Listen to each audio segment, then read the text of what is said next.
Ticket లేని వాళ్ళు దింపేయండి. Ticket లేని వాళ్ళు దిగిపోండి.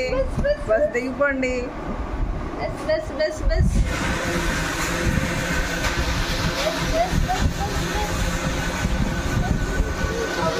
ఏ రిపేట్ టికెట్ తీసుకున్నావా?